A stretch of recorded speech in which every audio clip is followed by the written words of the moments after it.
Mahoksa lairambina sembiramba saba amadi ingbagi khongchat asibu malemda lairiba mioibana umang wamang kokthorokpa global warming environmental pollution thokhandona ngasidi malemgi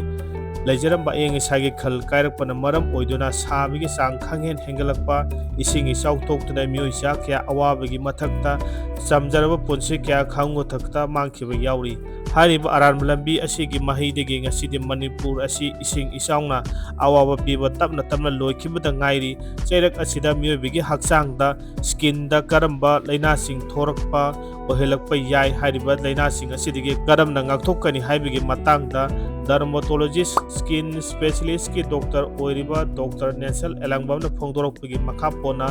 video asi Lairen Digital Creator LDC ne semjabani miyamna support tawbiduna follow like share amadi YouTube channel da organa subscribe tawbiramu ising isau thok paibasi yumge akoibida lairamba phattaba hauti public dustbin small scale industry digi tholakpa waste material pollutant toxic particles bad chemicals asini sing asi mix tawduna expose tawrakadoribani madugi mathakta anau ba mahik Eikhoina uba ngamdaba leibak manungda leiba phatraba jamsing loina thorpigi sang wangli hairi ising isau thorokpa matamda unsagi oiba yaba main haibadi infection inflammatory skin condition trauma related sokpa khotpa yaurkpa digi oirakpa skin gi oiba problem sing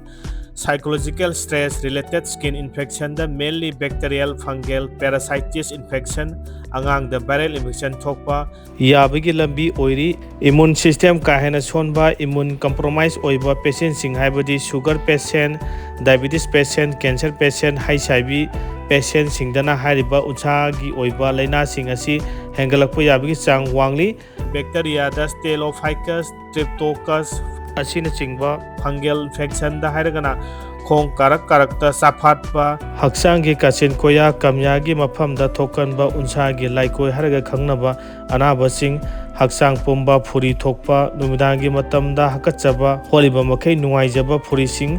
tumthaba yadabigi oiba problem sing scabies disease haraga khangnaba laina sing asi hengalakpa yari inflammatory skin condition dana skin da matha thagalaga haibidi allergy tawganba skin sensitive oiba sing skin yamna dry oiba ising de yamna kuina natraga toina thabok tawduna leiba sing da allergy condition eczema disease hengalakpa yari amaromda ichau manungda tin kang masa pokpa hengalakpana maram oiduna angang masada lakpa skin gi oiba laina sing angang su ahal su kamonebe skin gi laina sing nabigi sang hengalakpa yari skin da sokpa khotpa yaurkpa digi pomba laijauba naisaba yauba oirakpa yari ising isau tholabanina miyam punamak stress ki oiba awaba sing anxiety gi oiba awaba sing soidana leiramgani maduna maram oiraga hanagi chronic skin disease leiba singdadi skin gi oiba laina sing hengalakpa yana leiribani section thaurangi oina haiba targadi ising isau haibisidi tamma ngamba natte hanadagi hauna skin gi laina naba leiba kangbudi yariba makai motlaba ising adubu paiduna sana khonaba tawbiganu khara safagadaba mafam amada sip tawbidana matam khara ising chawba hanthadriba fawbudi leibiu unsagi laina leitragasu yariba makai mix oraba motlaba adubu use tawbiganu use tawdaba yade hargana isaga chanaba both protective material hand glove plastic kibu oire ama hekte use tawbiu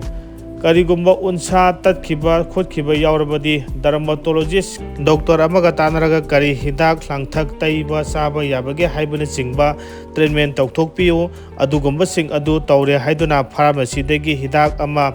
taisinba hidak ama hekta sasin bagi hainabi adu modi thadokpiu doctor na piba prescription de iribe hidak sing adu khakta sijinabiu amadi masina phai adana phai haiduna leiduna use tawba tokpiu mina pirakpa hidak sing aduna phai haiduna tairuraga saruraga hidak sing adu sanaram dadana makhal makha khyai gi laina oirakpa yai haibasima thamjage ising chawba hantharba matungda yumgi akoiba sing aduda phenyl bleaching powder kapthokpigadabani yumgi wall sing nauna painting natraga sunu haiduna semjinbiu maramdi maduna tin kang sing adudagi ngakthokpa ngamgadoribani loinena khutsa sengna sapon use tawduna hambiu ꯍꯌꯤꯡ ꯍꯩꯔꯤꯡ maintain ꯐꯖꯅ ꯇꯧꯕꯤꯒꯗꯕꯅꯤ, ꯏꯁꯤꯡ ꯌꯥꯝꯅ ꯊꯛꯄꯤꯒꯗꯕꯅꯤ, ꯏꯁꯤꯡꯒꯤ source ꯑꯐꯕ ꯑꯣꯏꯒꯗꯕꯅꯤ, ꯌꯥꯔꯤꯕꯃꯈꯩ ꯏꯁꯤꯡ ꯂꯨꯝꯊꯣꯛꯂꯒ ꯐꯤꯜꯇꯔꯗ ꯍꯥꯞꯂꯒ ꯊꯛꯄꯤꯒꯗꯕꯅꯤ, ꯏꯃ꯭ꯌꯨꯟ ꯁꯤꯁꯇꯦꯝ ꯁ꯭ꯇ꯭ꯔꯣꯡ ꯑꯣꯏꯅꯕ ꯕꯦꯂꯦꯟꯁ ꯗꯥꯏꯠ ꯆꯥꯒꯗꯕꯅꯤ, ꯐꯥꯏꯕꯔ, ꯑꯦꯟꯇꯤꯑꯣꯛꯁꯤꯗꯦꯟꯠ, ꯄ꯭ꯔꯣꯇꯤꯟ, ꯀꯥꯔꯕꯣꯍꯥꯏꯗ꯭ꯔꯦꯠ, ꯐꯦꯠ ꯌꯥꯎꯕ ꯆꯤꯟꯖꯥꯛꯁꯤꯡ ꯆꯥꯕꯅ ꯍꯛꯆꯥꯡꯕꯨ ꯐꯤꯠ ꯑꯣꯏꯅ ꯊꯝꯕꯗꯁꯨ ꯃꯇꯦꯡ ꯄꯥꯡꯂꯤꯕꯅꯤ꯫ ꯃꯄꯥꯟꯗꯒꯤ ꯄꯨꯁꯤꯜꯂꯛꯄ ꯊꯣꯡꯗꯣꯛꯂꯕ ꯆꯤꯟꯖꯥꯛꯁꯤꯡ ꯍꯥꯏꯕꯗꯤ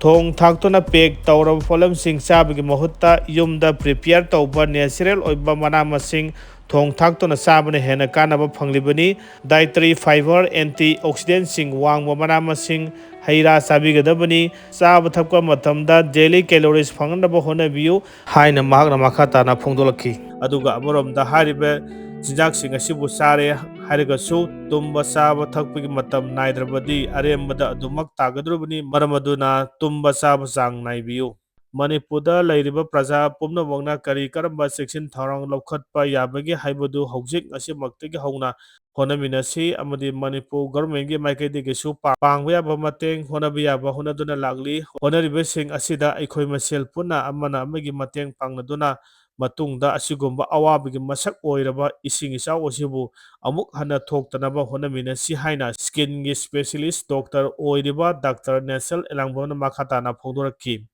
ꯂꯥꯏꯔꯦꯟ ꯗꯤꯖꯤꯇꯦꯜ ꯀ꯭ꯔꯤꯌꯦꯇꯔ LDCꯅ ꯁꯦꯝꯖꯔꯤꯕ ꯚꯤꯗꯤꯑꯣ ꯃꯇꯦꯛ ꯑꯁꯤ ꯃꯤꯌꯥꯝꯅ ꯁꯄꯣꯔꯠ ꯇꯧꯕꯤꯌꯨ꯫ ꯐꯣꯂꯣ, ꯂꯥꯏꯛ, ꯁꯤꯌꯥꯔ ꯑꯃꯗꯤ ꯌꯨꯇ꯭ꯌꯨꯕ ꯆꯦꯅꯦꯜꯗ ꯑꯣꯏꯔꯒꯅ ꯁꯕꯁꯀ꯭ꯔꯥꯏꯕ ꯇꯧꯕꯤꯔꯝꯃꯨ꯫ ꯑꯁꯤꯒꯨꯝꯂꯕ ꯃꯤꯌꯥꯝꯗ ꯀꯥꯟꯅꯕ ꯈꯖꯤꯛꯇꯪ ꯑꯣꯏꯔꯕꯁꯨ ꯃꯇꯦꯡ ꯄꯥꯡꯕ ꯉꯝꯅꯅꯕ ꯍꯥꯏꯗꯨꯅ ꯁꯦꯝꯖꯔꯤꯕ ꯚꯤꯗꯤꯑꯣ ꯑꯁꯤꯕꯨ ꯌꯥꯔꯤꯕꯃꯈꯩ ꯃꯤꯌꯥꯝꯅ ꯁꯤꯌꯥꯔ ꯇꯧꯕꯤꯌꯨ꯫ ꯃꯤꯌꯥꯝ ꯄꯨꯝꯅꯃꯛ ꯈꯪꯃꯤꯟꯅꯁꯤ꯫ ꯃꯊꯪꯒꯤ ꯚꯤꯗꯤꯑꯣꯗ ꯑꯃꯨꯛ ꯊꯦꯡꯅꯔꯁꯤ꯫